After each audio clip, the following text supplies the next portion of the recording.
Hey guys, and welcome back to my channel. I'm bringing you a Q&A session today, Premier League related. I asked you lot on Instagram for questions, so I'm going to try and see how many I can answer within 10 minutes. If you do like football content, subscribe to my channel, give this video a thumbs up, and let's get into it.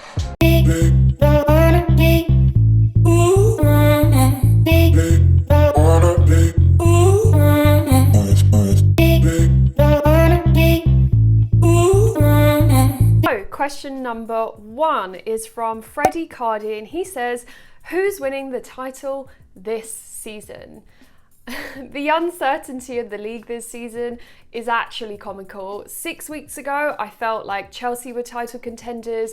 I didn't take Zuma or Ben Chilwell out of my FPL team because Chelsea's defensive record was just superb. And now Frank Lampard's been sacked. And then Arsenal, they were at risk of a relegation battle, but they found form now and they've won 5 out of their last 6 games. And in my last Q&A, which I guess was in November, I was certain Liverpool will be retaining the title. Then since the Newcastle-Liverpool draw, actually Liverpool have had a rough patch.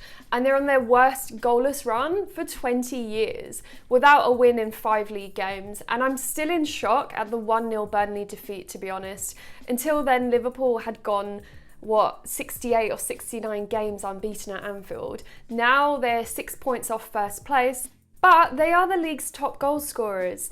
Yes, they've had injury woes, Jota, which is a shame really because Jota seems to hit the ground running with them, and then they are without a proper centre-back. Losing their first choice defensive partnership has evidently been a blow, and Virgil van Dijk is still recovering. And it seems they're having to sort of cover at centre-back using their best midfielders, like Henderson. He is there temporarily, I guess, and it's kind of disrupting their attacking flow, or at least their transitional play. I mean, that's how I look at this poor run of form anyways, and their next 8 games are incredibly tough. But with all that being said, we have seen that no team is consistent this year, and I just don't expect this current loss of form to last long. They've been arguably the best team in Europe for the last 3 years, and I think Klopp will just make the right moves this transfer window, or at least figure a solution at centre-back, and then the players will get back to being the mentality monsters they originally were. So I still think they have it in them to turn things around and win the league. What do you guys think? Do you agree? Do you disagree? Comment below and let me know. So next question, this one's from Ahmed Khairul Nizar, and he's asked, which team has been the most consistent after 19 games? That is a good question, and it's actually a really tough one because, like I said, the ups and downs of this season is like nothing we've ever experienced for every single club. No one is safe from a freak result, injuries, COVID outbreaks, and you didn't specify whether that's a team that's been consistently good or consistently bad. So I'm just going to go for an easy answer, and I'm going to say Sheffield United, up until they beat us last week, which was their first league win of the season, might I add.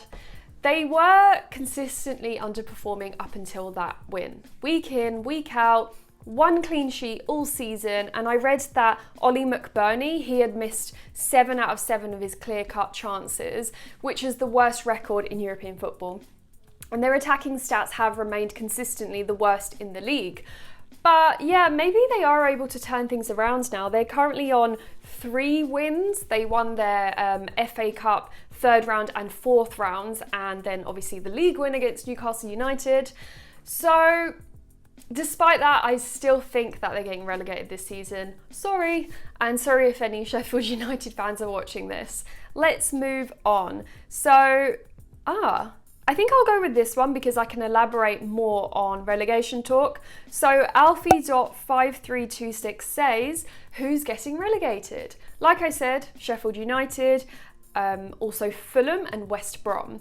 Now, call me a fool, but even despite the state of Newcastle right now, I refuse to accept that we're at risk of relegation.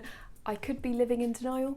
Anyways, so with West Brom, I do think it was actually great for them to get Sam Allardyce on board, considering their really poor start to the season. And of course, he's desperate to retain his never relegated record. But as it stands, having conceded over 40 goals, and having the worst defensive record in the league. Big Sam's he's gonna have to do a hell of a lot to strengthen them there in defence and also going forward.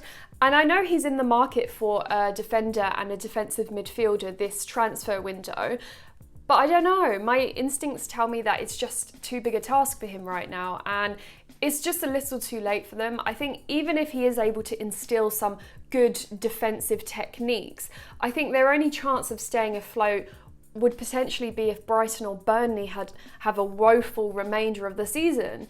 I mean, that's what I feel anyways. We will see. Next question.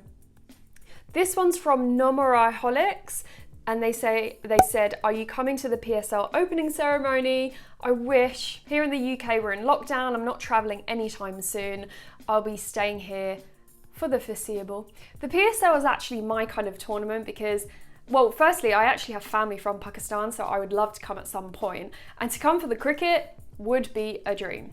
Right, next question is from Carl_Barch, who said, what Newcastle player can turn the season around?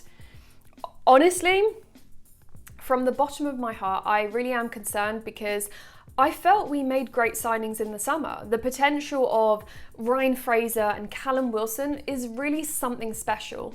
But the lack of service to Callum Wilson is shocking, and it's sad in a way. I think I've moved past the angry stage because I feel sad and frustrated for Callum Wilson himself. The impact that he could make, he's demonstrated his goal scoring abilities since the day he put on a Newcastle shirt.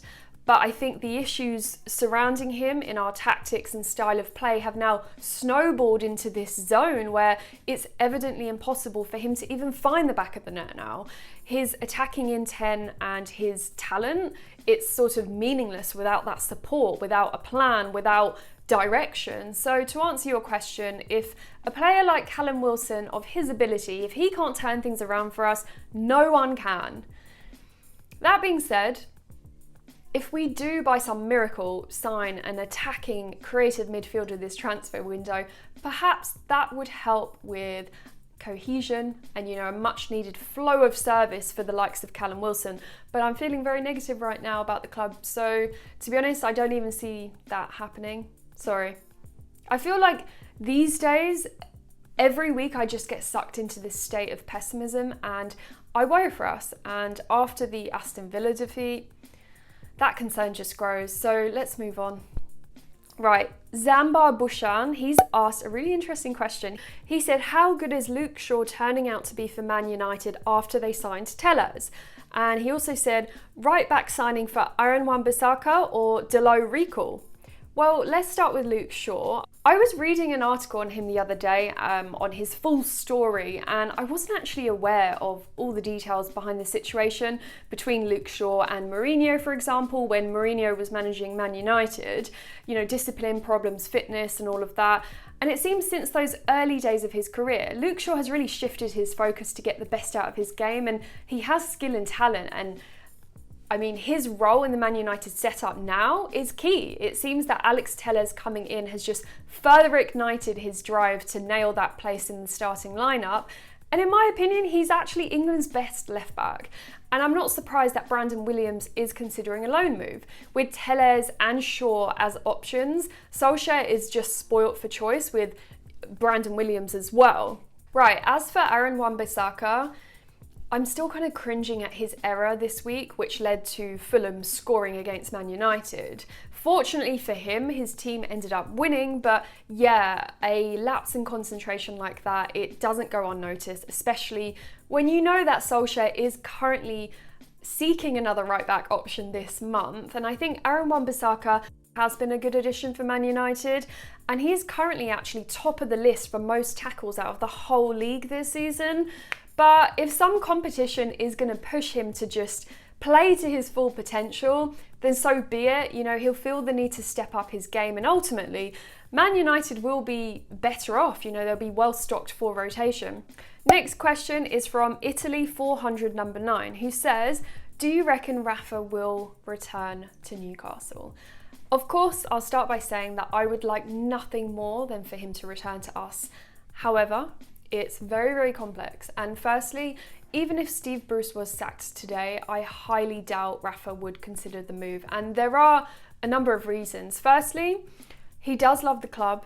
He knows that we as a fan base have the greatest respect for him, but the circumstances in which he left were serious. He released the full statement afterwards detailing all of the unfulfilled promises from the boards at Newcastle and how his new contract just didn't align with his ambitions and goals to invest into our academy, for example, and he essentially had to leave because of lack of trust rather than the money side of things. And as it stands, Mike Ashley is still trying to sell the club whilst taking legal action against the Premier League over the Saudi-led takeover that fell through. So it's very messy, and moreover, Rafa would not come back whilst Mike Ashley still owns the club. There were quite humiliating public spats involving the board, Lee Charnley in particular, and Rafa when he did leave, and it's just not an environment Rafa could return to given the unsavoury scenes on his departure. If Mike Ashley sells, Steve Bruce is sacked and the takeover goes through, would I expect Rafa back? Absolutely. But as I've mentioned, I have no expectations right now because this summer was just a roller coaster of a ride as a Newcastle fan, with the excitement of the potential takeover, the plans, the proposals, the dreams that just came crashing down after it fell through. Since then, I've just tried to take a different approach because I guess I got a little bit too invested in it, and yeah, I guess many other Newcastle fans did too, and it didn't end as expected. I expect nothing now, and then hopefully I won't be disappointed.